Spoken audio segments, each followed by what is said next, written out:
Assalamualaikum warahmatullahi wabarakatuh.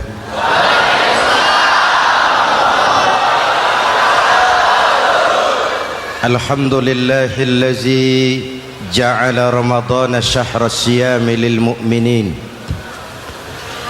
Wassalatu wassalamu ala asyrafil mursalin Sayyidina Muhammadin wa ala alihi wa sahbihi ajma'in, amma ba'du.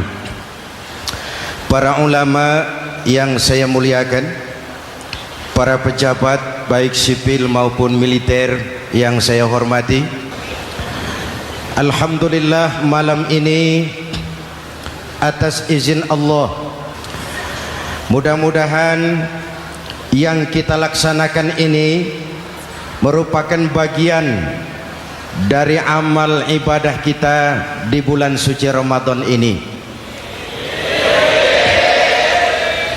Hadirin, reformasi terbesar adalah reformasi yang dilakukan oleh baginda Nabi besar Muhammad sallallahu alaihi wasallam. 23 tahun merombak satu bangsa biadab menjadi bangsa beradab, merombak umat yang terpecah belah menjadi umat yang bersatu, merombak masyarakat yang tenggelam dalam kemusyrikan menjadi umat yang bertauhid. Reformasi besar apa yang dilaksanakan oleh Rasul dan apa hubungannya dengan kita sekarang? Ini yang ingin saya sampaikan malam ini. Pertama, beliau melaksanakan reformasi akidah, membebaskan manusia dari kemusyrikan, menyelamatkan manusia dari ketergantungan kepada benda. 13 tahun beliau berjuang di kota Makkah hanya untuk menanamkan la ilaha illallah Muhammadur Rasulullah. Dari sana segalanya dimulai, meletakkan fondasi. Saya yakin tidak ada Tuhan selain Allah dengan seluruh konsekuensinya. Kalau saya yakin tidak ada Tuhan selain Allah, maka saya tidak akan menyembah kecuali hanya kepada Allah. Orang yang benar fondasinya, benar sujudnya. Jelas? Kalau saya yakin tidak ada Tuhan selain Allah, saya tidak akan minta rizki kecuali hanya kepada Allah. Orang yang benar fondasinya, jauh dari korupsi, jauh dari judi.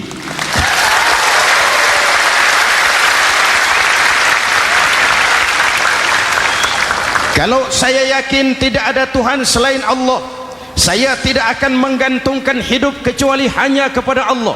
Saya tidak akan melarikan persoalan kecuali hanya kepada Allah. Saya tidak akan pernah takut kecuali hanya kepada Allah. Saya tidak akan minta tolong kecuali hanya kepada Allah.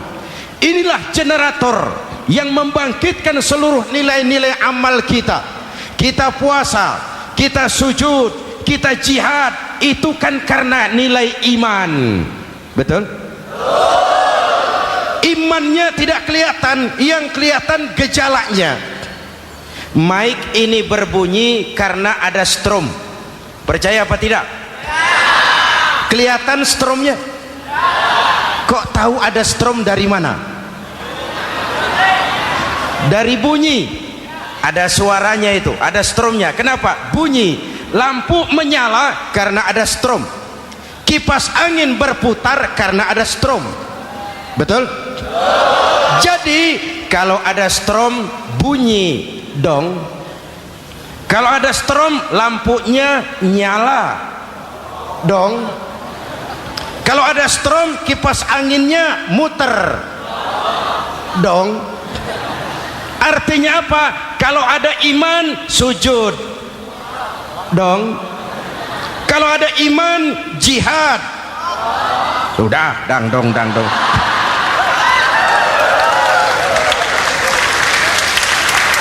Seluruh amaliyah kita hanya refleksi dari nilai-nilai keimanan, maka dimulai dengan fondasi. Kalau fondasi kuat, apapun yang mau dibangun aman.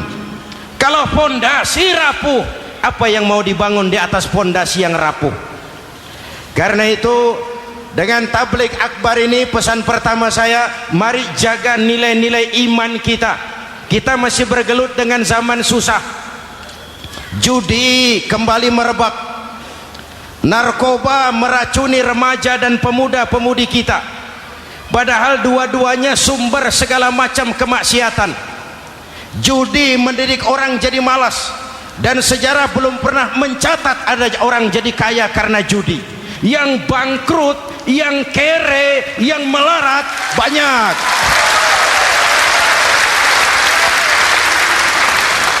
Makanya saya bersyukur di sini nggak ada yang judi.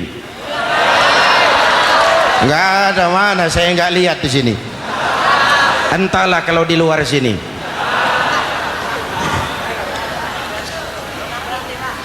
Judi itu penyakit, kalahnya bikin penasaran, menangnya bikin ketagihan. Itulah penyakitnya. Makanya lebih baik makan singkong betulan daripada makan roti mimpi. Ayo, makan singkong betulan, makan roti mimpi, lebih baik mana? Lebih baik makan roti betulan, Mas. Maksud saya, uang 4-5 ribu rupiah itu daripada belikan togel, daripada dibelikan pakong, daripada dibelikan macam-macam undian judi, lebih baik dibelikan beras, makan sama-sama. Hadirin yang saya hormati, karena iman kita hidup, untuk iman kita berjuang, dalam iman kita ingin kembali menghadap Allah Subhanahu. Dahulu pun orang-orang tua kita berjuang memerdekakan negeri tercinta ini. Apa faktor penggerak utamanya? Iman. Imanlah yang mengajarkan orang-orang tua kita, hubbul watan minal iman. Cinta tanah air bagian daripada iman. Lah, tanah air kita kan bukan Aljazair. Tanah air kita bukan Palestina. Tanah air kita bukan Mesir. Tanah air kita mencintai Indonesia bagian daripada iman. Yang datang menjajah kebetulan kafir. Nah ini, bertemulah cinta tanah air dengan semangat jihad yang diajarkan agama. Lalu bangkitlah para ulama, bangkitlah para kiai, bangkitlah para santri, berjuang memerdekakan negara tercinta ini. Saya tanya lagi, orang-orang tua kita dahulu berjuang melawan penjajah, senjatanya apa? Bambu runcing. Jenderal mana mau taruhan? Bambu runcing merdeka melawan tank. Bambu runcing merdeka melawan meriam. Bambu runcing merdeka melawan tentara-tentara profesional yang terlatih dengan baik. Menurut logika tidak mungkin. Menurut kebiasaan tidak bisa. Menurut rasio impossible. Entoh nyatanya kita merdeka. Lalu para pendiri Indonesia dengan jujur mencantumkan dalam mukaddimah Undang-Undang Dasar Negara kita kalimat yang berbunyi, dengan berkat rahmat Allah yang Maha Kuasa. Ada tidak itu dalam pembukaan Undang-Undang Dasar? Ada apa tidak? Pokoknya biar belum pernah baca, ada gitu saja sudah ya, biar lancar urusan. Saya yakin kalimat ini bukan lipstick, not decoration only. Kalimat ini pengakuan moral, pengakuan batin yang sangat jujur dari para pendiri Indonesia bahwa Allah campur tangan dalam proses kemerdekaan. Kalau tidak, nggak ada ceritanya bambu runcing merdeka melawan tank.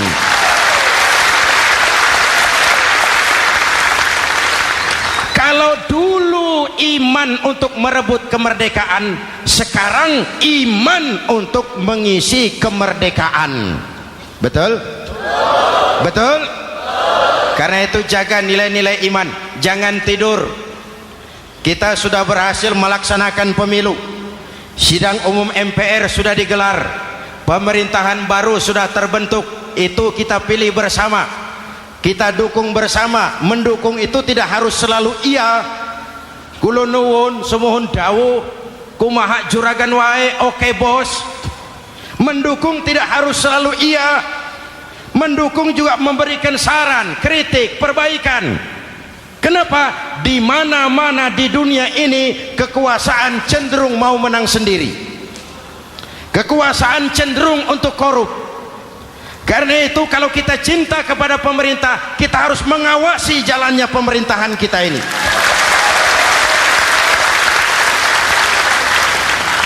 Pengalaman ketika Orde Baru berdiri, kita percaya, kita serahkan penuh, lalu kita tidur. Akhirnya kita jadi susah sendiri. Betul? Umat Islam tidak boleh jatuh dua kali di tempat yang sama. Hari ini lewat sini jatuh wajar, belum tahu barangkali. Besok lewat sini lagi jatuh lagi, goblok tenan. Masa jatuh dua kali di tempat yang sama itu bagaimana?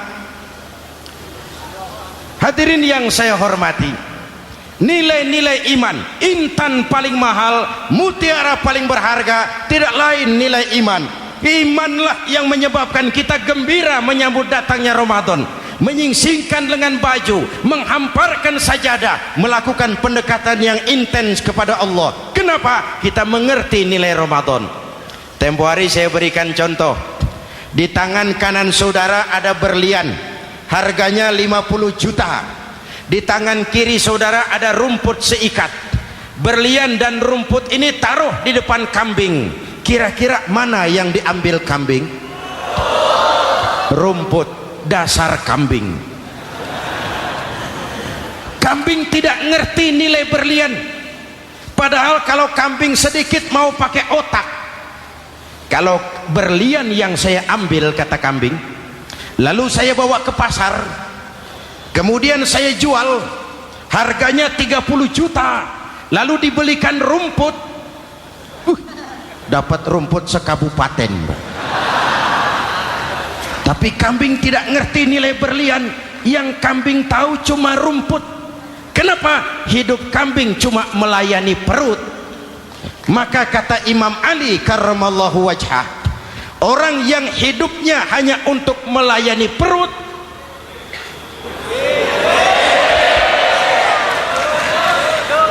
saudara yang ngomong ya, tanggung jawab. Saya kan cuma mulai, kenapa diterusin?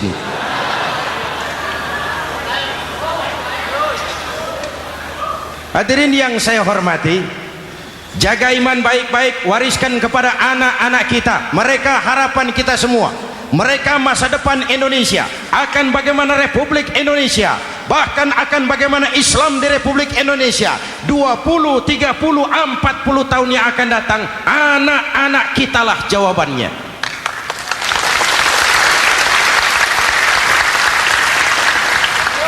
Mereka mau jadi apa, persilahkan, asal iman merupakan landasan hidupnya. Anak-anak kita boleh jadi jenderal asal jenderal beriman, boleh jadi pejabat, pejabat beriman, jadi pengusaha, pengusaha beriman. Kalau iman landasannya aman, jadi pengusaha, pengusaha beriman, insya Allah timbangannya tidak curang, ekonomi lancar, masyarakat tenang. Jadi petani, petani beriman, insya Allah tidak menggarap tanah yang bukan miliknya.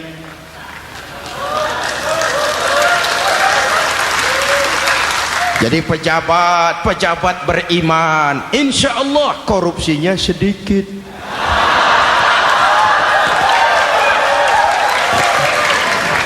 Jadi jenderal, jenderal beriman, insya Allah berjuangnya bersama ulama, bukan nangkepi ulama.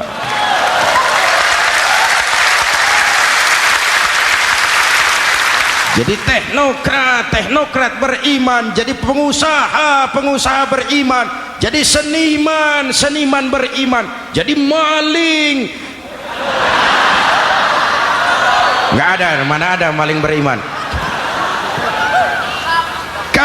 iman landasannya, insya Allah aman. Ini yang pertama.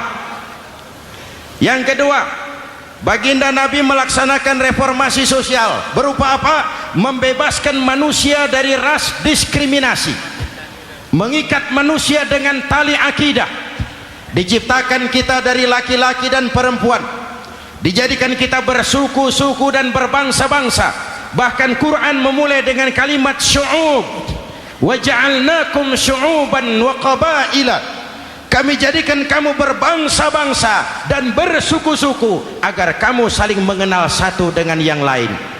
Saya ingin mengulangi imbauan saya, mari kita tingkatkan kerukunan, 3 macam kerukunan. Pertama, rukun antar umat seagama.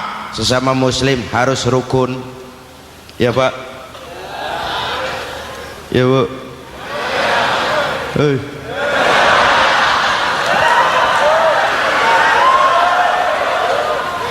Malam ini saya tidak merasa sebagai tamu di sini.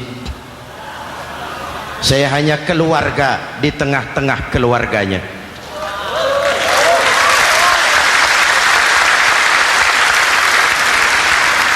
Di sepanjang Jawa kah saya, ke Sumatera kah saya, ke Kalimantan saya, ke Sulawesi saya, ke Irian Jaya saya, kemana saja saya pergi, di mana saja saya berada, saya hanya keluarga di tengah keluarganya.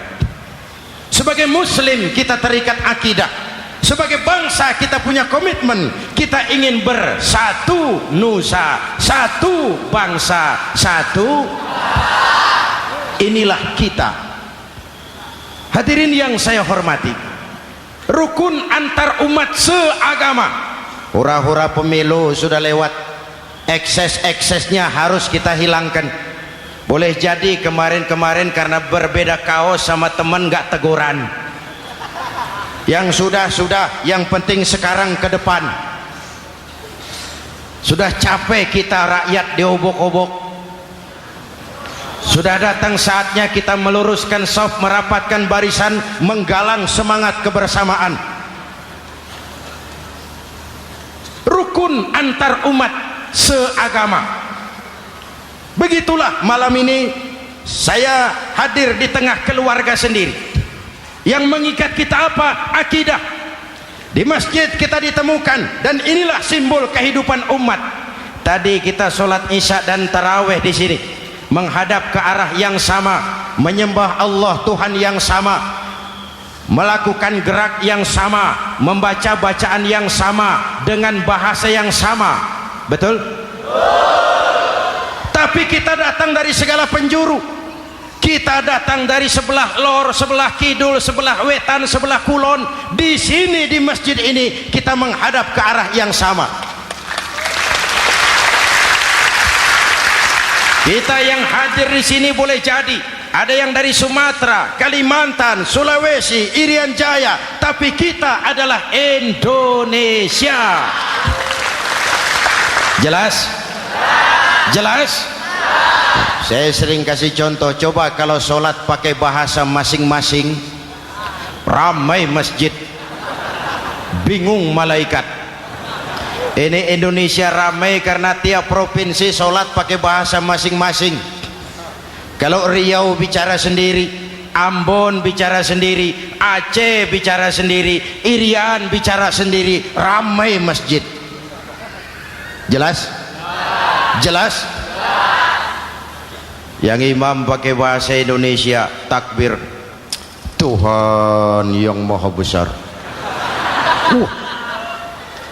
Gagah sekali, bingung malaikat. Kembali kita kalau sholat pakai bahasa masing-masing. Betapa ramainya masjid, itu cermin dari bangsa yang tidak bisa menjaga kesatuan dan persatuan. Uni Soviet almarhum Al-Mal'un itu negara adidaya, negara adikuasa, bersama-sama dengan Amerika menjadi polisi dunia. Tetapi kemudian dihantam oleh glasnost yang kebablasan, Gorbachev terpental, Soviet pecah jadi negara kecil berkeping-keping. mimpi mengembalikan Soviet seperti dulu. Begitulah kalau kita biarkan benih-benih disintegrasi ini terus berkembang, tidak ada lem perekat, maka kita akan pecah berkeping-keping dan kita akan jadi satu bangsa yang kecil. Oleh karena itu, yang pertama, jaga kerukunan antar umat seagama. Berbeda pendapat boleh, berpecah belah jangan. Berbeda partai oke, tapi berbeda dalam wawasan bernegara jangan. Jujur saja, saya kemarin musim pemilu itu sudah agak pesimis melihat, batin saya menjerit, ya Allah, kenapa umat jadi begini? Kenapa umat harus terkotak-kotak? Terlalu banyak partai-partai Islam waktu itu, 20 lebih. Begitu sidang umum MPR berjalan, saya mulai melihat titik optimisme. Ada yang mengkristal, di mana orang tidak lagi melihat partainya, tetapi melihat nilai-nilai imannya. Itulah yang memang utama buat kita.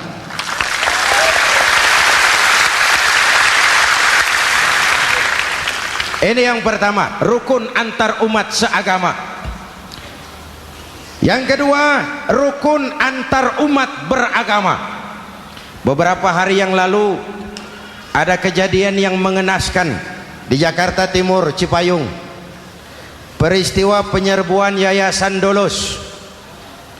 Hadirin yang saya hormati, kita tentu menyesalkan kejadian itu. Kita tidak bisa menyetujui tindakan main hakim sendiri. Kita berharap pemerintah bukan hanya bisa menangkap pelakunya, tapi juga yang tidak kalah pentingnya mengusut akar permasalahannya. Kenapa itu terjadi? Kalau cuma pelakunya yang ditangkap, akar permasalahannya tidak selesai, saya khawatir terulang lagi di tempat lain. Inilah yang terpenting, menjaga kerukunan antar umat beragama, saling menghormati, saling menghargai. Jangan melakukan kamuflase, jangan melakukan tindakan-tindakan yang rawan dan peka. Misalnya umat Islam membangun masjid di tengah perkampungan orang Kristen, padahal tidak ada Islamnya di situ. Itu bisa menimbulkan kerawanan. Atau sebaliknya, membangun gereja di tengah perkampungan umat Islam yang tidak ada Kristennya di situ. Atau sebaliknya, mereknya kegiatan sosial, mereknya kegiatan kemanusiaan, tapi isinya penyebaran agama kepada orang yang sudah beragama. Itu pun bisa menimbulkan kerawanan. Jelas? Maka yang besar jangan mau menang sendiri, yang kecil harus tahu diri. Jelas? Mari saling menghormati, mari saling menghargai dalam batas lakum dinukum. Menangkap pelakunya penting, mengusut akar permasalahannya itu pun tidak kurang pentingnya. Hadirin yang saya hormati, Islam agama toleran, baik dari prinsip ajarannya maupun dari sikap umatnya. Islam agama yang rahmatan lil alamin. Kita punya kewajiban untuk membuktikan bahwa Islam bukan merupakan ancaman. Islam adalah alternatif. Islam adalah solusi. Islam bukan ancaman. Yang hadir di sini bukan perusuh, bukan umat biang kerok. Ini umat yang cinta damai.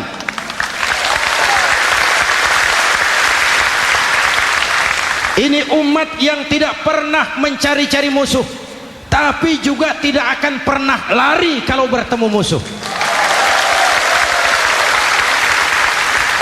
Mari kita jaga kerukunan antar umat beragama. Jangan sampai peristiwa Dolos terulang lagi di tempat-tempat lain. Saling menghargai, saling menghormati. Jangan main hakim sendiri, tapi juga jangan mau menang sendiri. Hadirin yang saya hormati, dengan menjaga kerukunan antar umat beragama, akar keutuhan kita sebagai bangsa semakin terpelihara. Lalu yang ketiga, rukun antar umat beragama dengan pemerintah. Tadi kita sholat di sini ada imam, ada makmum, betul? Kalau makmum siapa saja boleh, Mas. Tidak ada pemilihan makmum. Fikih itu ketat kalau sudah memilih imam. Nih makmum siapa saja. Pak, itu orang pemabuk itu, boleh jadi makmum. Suka mencuri, Pak, boleh jadi makmum. Bacaannya tidak fasih, boleh jadi makmum.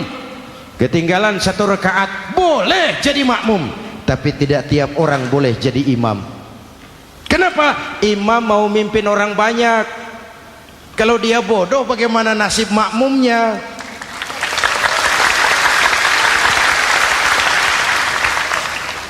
Ada karikatur di Medan, pernah kejadian anak kecil disuruh sholat sama ibunya. Nak, sholat kau. Ah, aku tak pandai sholat, mak. Si Ucok rupanya ini. Kata ibunya, sudahlah, kau ikuti saja bapakmu tuh. Apa yang bapak mau kerjakan, kau ikuti sajalah. Jadi lama, kalau ikut saja bisa laku. Berangkatlah anak ini kan, sholat di belakang bapaknya, jadi makmum. Sholat di balai bambu, tidak pakai tikar. Bangun sujud, hidung bapaknya terjepit bambu. Karena sakit dan kaget, refleks bapak ini teriak, aduh. Anak di belakang ingat pesan maknya, ikuti saja bapakmu. Si anak ini malah pakai irama, aduh.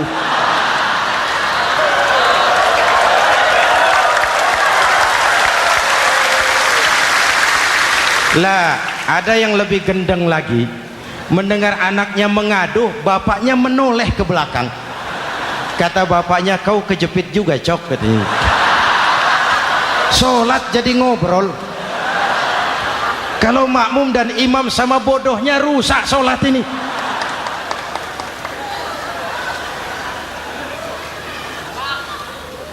Hadirin yang saya hormati, rukun antar umat beragama dengan pemerintah, pemerintah yang legitimate, yang dihasilkan lewat proses demokrasi. Benarnya kita dukung, salahnya kita tegur, kita kritik, kita perbaiki, kita berikan saran-saran yang baik. Sekali lagi, jangan tidur. Sudah lewat masanya. Kemarin-kemarin kita menghadapi satu masa yang penuh krusial. Sudah datang saatnya kita bersama-sama bahu membahu mengatasi kesulitan besar yang tengah kita hadapi sekarang ini. Dengan 3 kerukunan ini, insya Allah keutuhan kita sebagai bangsa akan lebih terpelihara. Ini reformasi kedua. Dalam konteks kita sekarang, menjaga semangat kebersamaan. Saya sering mempopulerkan di masyarakat kita, umat Islam bangsa Indonesia seperti 5 jari ini. Kalau kompak, apa yang tidak terpegang? Tapi kalau berpecah belah, apa yang mau dipegang? Yang ini namanya ibu jari. Umaro ini, pemerintah. Kerja apa saja kalau sudah diginikan pemerintah, lumayan. Diginikan kiamat, Mas. Legalitas. Umaro. Yang ini telunjuk, alat untuk menunjuk. Ini orang yang punya uang, orang kaya, para pengusaha, investor. Kita perlu untuk memulihkan roda perekonomian kita. Di mana-mana kalau orang sugih nunjuk, lancar urusan, Pak. Coba kita yang melarat nunjuk-nunjuk ini, nggak laku, Pak. Makanya kata orang, serba salah jadi orang susah, tapi lebih susah jadi orang serba salah. Serba salah jadi orang susah, tapi lebih susah jadi orang serba salah. Telunjuk. Yang ini jari tengah lah ini, di tengah dia, ke kanan tidak, ke kiri tidak. milik semua golongan ini, netral. Siapa ini? TNI. Siapa ini? Cendekiawan. Siapa ini? Ulama idealnya itu. Milik semua, tidak kemana-mana tapi ada di mana-mana. Nggak bisa diajak suitan ini. Nggak ada anak-anak main kelereng suitnya begitu, itu nggak ada.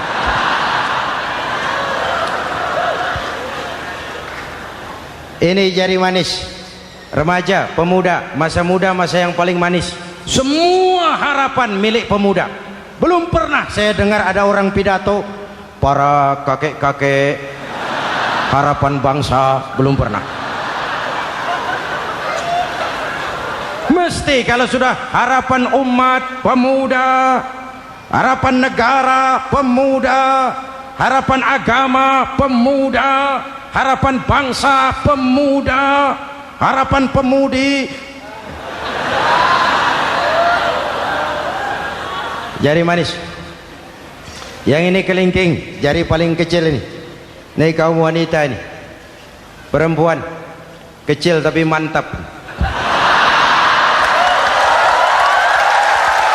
Masya Allah. Ini ibu jari ini besar ini. Sweet ketemu kelingking, kalah ibu jari ini. Di mana-mana kekuasaan sering kalah sama perempuan. Siapa yang mendorong-dorong Nabi Adam memetik pohon buah khuldi? Kelingking. Kelingking. Kelingking. Julius Caesar tunduk kepada Cleopatra. Siapa Cleopatra? Kelingking. Napoleon, singa daratan Eropa, the Lion of Europe, luas kekuasaannya, hebat tentaranya, bertekuk lutut di bawah kaki Margaret Josephine. Kelingking. Hadirin yang saya hormati, kalau 5 pilar ini bersatu, ringan sama dijinjing, berat sama dipikul, kita akan jadi satu bangsa yang kuat. Jelas? Jelas? Dengan Ramadan, dengan tabligh akbar malam ini, mari kita jaga semangat kebersamaan. Saya selalu mengingatkan, sekarang lebih banyak tukang kompor daripada tukang lem. Lebih banyak tukang kompor daripada tukang lem. Hangati sana, sulut sini, bakar sana, panasi sini, terbakar kita, dia lari tepuk tangan, dan kita yang rugi. Jelas? Jelas? Ini hal yang kedua. Reformasi sosial mengikat manusia dengan tali akidah, mempersaudarakan manusia dari manapun orang datang, apapun warna kulitnya, dari suku apapun ia dilahirkan, kalau akidahnya sama, itulah saudara kita.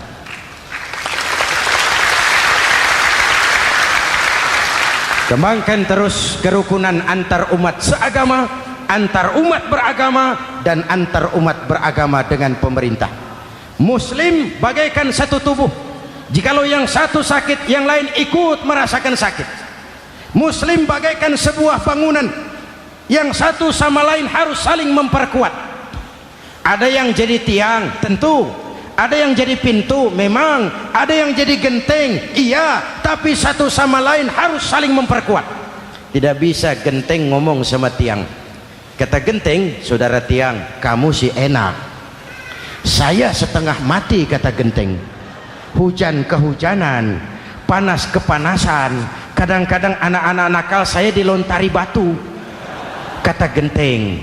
Yang jadi tiang ngomong lagi, kata tiang, saudara genteng, jangan sembarangan kalau ngomong. Kamu kira kamu bisa nongkrong di atas? Itu gara-gara siapa, genteng? Aku yang topang dari bawah, kata tiang. Kamu jadi anggota DPR, jadi anggota MPR, jadi pejabat, kami rakyat yang angkat.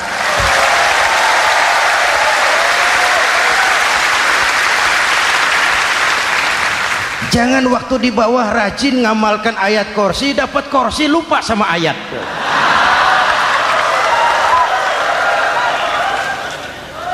Mari ringan sama kita jinjing, berat sama kita pikul, duduk ya kita sama rendah, berdiri kita sama tegak. Tidak ada warga negara kelas 1 di Republik ini. Ini reformasi kedua.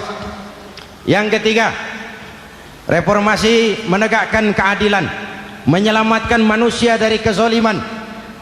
Sebelum Islam datang, sebelum Rasul datang, manusia dibedakan oleh hartanya, manusia dibedakan oleh warna kulitnya, manusia dibedakan oleh keturunannya. Beliau dengan tegas mengajarkan, innallaha la yanzuru ila suwarikum wala ila amwalikum walakin yanzuru ila qulubikum wa a'malikum. Allah tidak melihat potonganmu, Allah tidak melihat hartamu, yang Allah lihat itu hatimu dan amal perbuatan.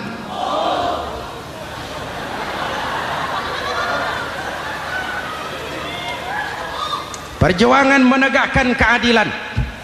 Hadirin yang saya hormati, itulah yang menyebabkan reformasi kita menggelinding, menuntut keadilan, baik keadilan di bidang politik, keadilan di bidang ekonomi, keadilan di bidang hukum. Nabi pernah mengingatkan, hakim, kata Nabi, itu ada 3 macam.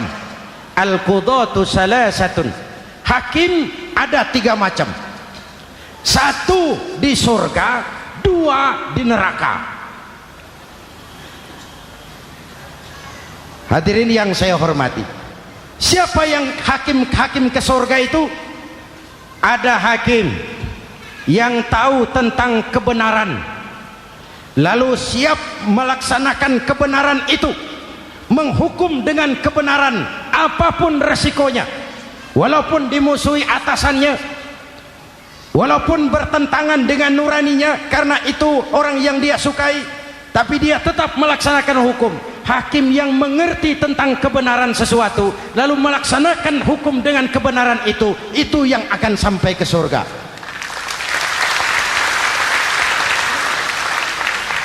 Yang kedua, ada hakim tahu tentang kebenaran tapi tidak mampu melaksanakan hukum dengan kebenaran itu.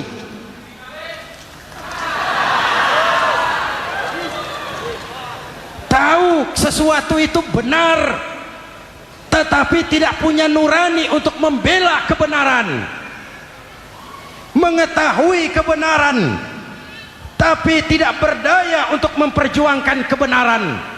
Akhirnya hukum dikebiri, yang salah jadi benar, yang benar jadi salah. Itulah realita yang kita rasakan selama ini. Yang baca Quran dengan suara merdu dapat piala, yang mengamalkan Quran dengan konsekuen dapat penjara, yang berteriak-teriak menegakkan keadilan dianggap aneh, yang korupsi habis-habisan hidup terhormat.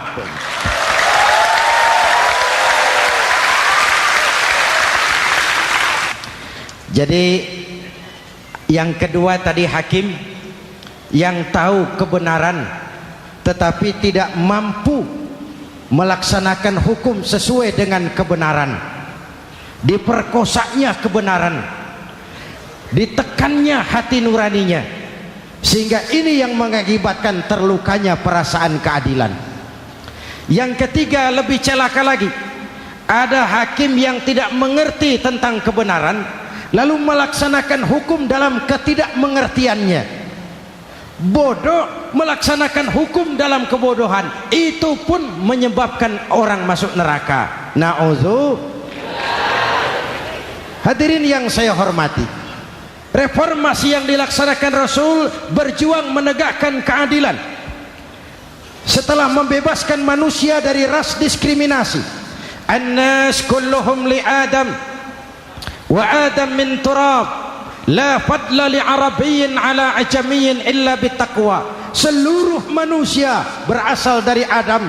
Adam diciptakan dari tanah, dan tidak ada kelebihan Arab dengan yang bukan Arab kecuali dengan takwanya. Nah, saya masih ingat sebuah cerita. Mau dengar? Mau dengar? Pada waktu Umar bin Khattab radhiyallahu anhu menjadi khalifah, menjadi Amirul Mukminin, itu yang jadi gubernur di Mesir adalah Amr bin As. Satu saat Amr bin As ingin mendirikan masjid, tapi tanah lokasi masjid itu milik orang Yahudi, ada gubuk di situ. Dipanggil Yahudi ini oleh Amr bin As. Saudara Yahudi, iya. Itu rumahmu ya? Iya. Sudah tahu belum? Belum. Ya memang saya belum kasih tahu. Begini, kamu bangun sembarangan saja, rumahmu kena jalur hijau itu. Lalu saya mau bangun masjid di situ. Ya tapi ada rumah saya, Pak. Sudahlah, rumahmu saya bayar, saya beli. Enggak mau, Pak. Rumah saya cuma itu-itunya. Saya bayar 2 kali lipat. Enggak mau, Pak. Enggak mau. Sudahlah, saya ganti rugi. Ya enggak mau, Pak. Namanya juga ganti rugi, Pak. Biar digantikan tetap rugi. Mangkel Amr bin As ini wong cilik kok bertingkah amat. Si amat aja enggak bertingkah. Panggil kamtib. Hei, gusur. Ditarik rumah Yahudi ini, ambrol, menitiskan air mata si Yahudi di sudut kehidupan. Begini wong cilik ini sudah jatuh tertimpa tangga, rumah cuma sak gubuk-gubuknya diderek oleh petugas. Pikir-pikir Amr bin As kan cuma gubernur, di atasnya kan masih ada khalifah Umar bin Khattab. Saya mau lapor ke pusat. Berangkat Yahudi ini dari Mesir menuju Madinah, berhari-hari berjalan, sambil berpikir, ini nanti kalau saya laporan kepada khalifah, apa pengaduan saya diterima? Wong saya rakyat kecil, lagian Yahudi, sementara yang menggusur saya ini gubernurnya sendiri. Terus dia berjalan sampai di kota Madinah. Lewat tengah hari dia mulai cari-cari. Ada orang, ketemu orang sedang tidur di bawah pohon kurma. Selamat siang, Pak. Siang. Saya mau numpang tanya, Pak. Tanya apa? Bapak tahu Khalifah Umar bin Khattab? Tahu. Istananya di mana, Pak? Istananya di atas lumpur. Di atas lumpur? Iya. Pakaian kebesarannya apa, Pak? Sutra? Bukan. Pakaian kebesarannya malu dan takwa. Pengawalnya banyak, Pak. Banyak. Berapa peleton? Pengawalnya yatim, orang jompo, kelompok mustadafin, orang-orang lemah, janda-janda tua.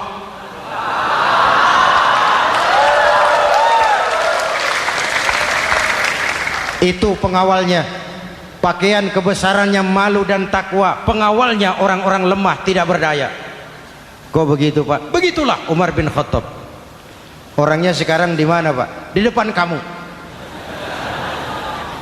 Jadi Bapak, iya. Bapak, iya. Saya Umar. Ada apa, Mas? Oh, yang datang dari Semarang waktu itu. Gini loh, Pak, saya mau menuntut keadilan. Keadilan kenapa? Gubernur Bapak Amr bin As itu, Pak, zalim. Kenapa dia? Gubuk saya main tarik saja, runtuh. Saya nggak punya rumah lagi, wong saya ini golongan makmur, cuma rumah sama sumur. Lalu untuk apa? Katanya dia mau bangun masjid di situ, Pak. Dipaksanya rumah kamu ditarik sampai runtuh. Iya. Yahudi? Ya, Pak. Itu ada tempat sampah ya. Betul, Pak. Di situ banyak tulang unta. Coba kau cari satu tulang unta bawa ke sini. Bingung Yahudi. Pak, saya jauh-jauh dari Mesir ke sini ini mau cari keadilan. Kalau tulang unta di Mesir juga banyak, Pak. Sudahlah, kau ambil saja tulang itu. Berangkat Yahudi penuh tanda tanya, ambil sebuah tulang unta, diberikan kepada Khalifah Umar bin Khattab. Tulang ini diambil, Umar hunus pedangnya, dengan ujung pedang dibuat garis lurus di atas tulang unta itu. Rak. Selesai. Yahudi, iya Pak, sekarang kau kembali ke Mesir, serahkan tulang ini kepada Umar bin Amr bin As. Makin bingung Yahudi, jauh-jauh datang kemari kira mau dapat keadilan, cuma dapat tulang. Ya sudahlah, namanya wong cilik. Berangkat dia pulang ke Mesir, berhari-hari sampai di Mesir. Pak Gubernur, ya lapor. Ada apa Yahudi? Saya dari pusat. Loh, kamu dari Madinah? Iya Pak. Ngapain sih kamu ke sana-sana? Nuntut keadilan. Kamu bertemu Khalifah? Ketemu Pak. Terus tulang.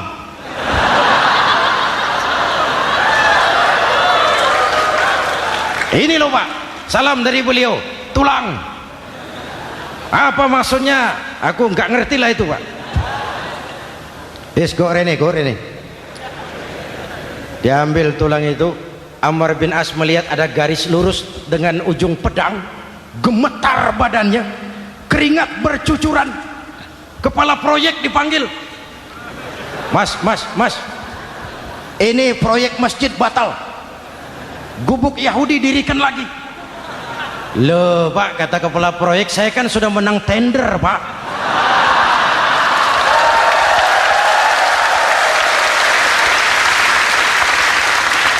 Wes, nggak ada urusan, sampean mau menang mau kalah tender, proyek batal. Itu gubuknya Yahudi dirikan lagi. Yahudi makin bingung, ada gubernur dapat tulang gemeter. Pak Gob, ya sebenarnya apa yang terjadi? Apa-apa, kamu sedikit-sedikit main pusat.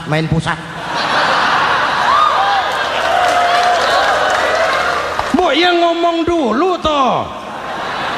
Ya kan awalnya saya sudah ngomong Pak, tapi gubuk saya tetap ditarik. Percuma ya saya ke pusat Pak. Saya dapat teguran keras dari Khalifah. Tahu kau apa artinya ini? Seolah beliau berkata, "Hei Amr bin As, jangan mentang-mentang sedang berkuasa kau bertindak seenakmu. Berlaku lurus dan adillah kamu seperti lurusnya garis di atas tulang ini."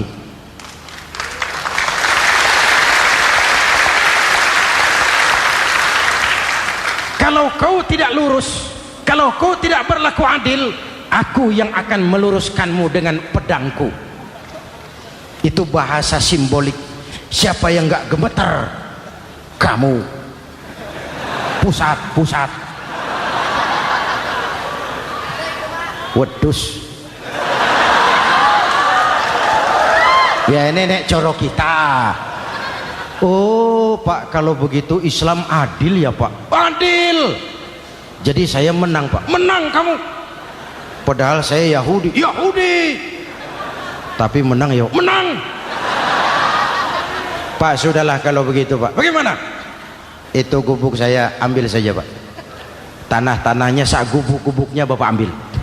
Silahkan kalau mau dibangun masjid.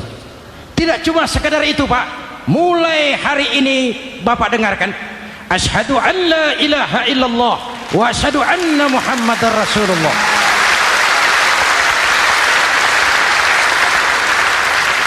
Yahudi bisa menang perkara menghadapi gubernur. Kalau ini terjadi di Indonesia,